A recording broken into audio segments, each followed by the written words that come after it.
All right, Bradley, I think you're going to like this one. Here we go. Question from Ron. Says, as an agency doing websites and SEO, do you think it's better to work on a custom WordPress site for each client following a strict SOP, or build out a custom CMS platform with proprietary add-ons for SEO, etc., and offer on a SaaS subscription model like Wix?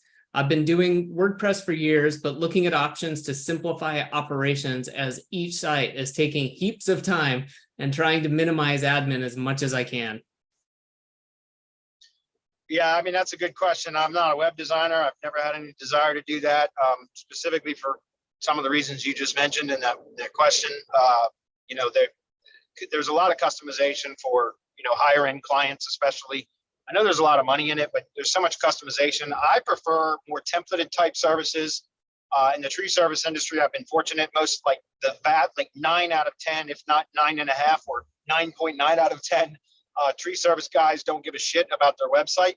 All they care about is if their phone rings. And therefore, I've been able to just use templated sites for tree care contractors for like over a decade now. And I've really never had any pushback. Years ago, I would do some custom web design stuff, or get custom web design done by like a contractor for my client.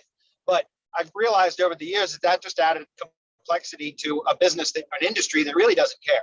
And so, I simplified. So personally, my opinion, and this is just my own personal preference, to each their own, but I'm giving you my opinion on, if it were me, I would use templated sites that, with some customization, as you mentioned, SOPs can standardize a lot of this stuff, where it's still templated. It's templated content, but because it's easier to scale when you have repeatable productized services, and websites can be that too. Now, if your primary revenue source is custom web design, that might not be applicable to you, but SEO services could be. And so all I'm trying to say is it really depends on what is your primary generator of revenue, and also what do you desire to do in your business.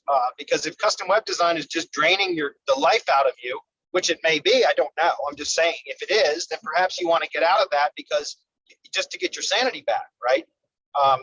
Again, I've learned over the years to not do the things that I don't want to do.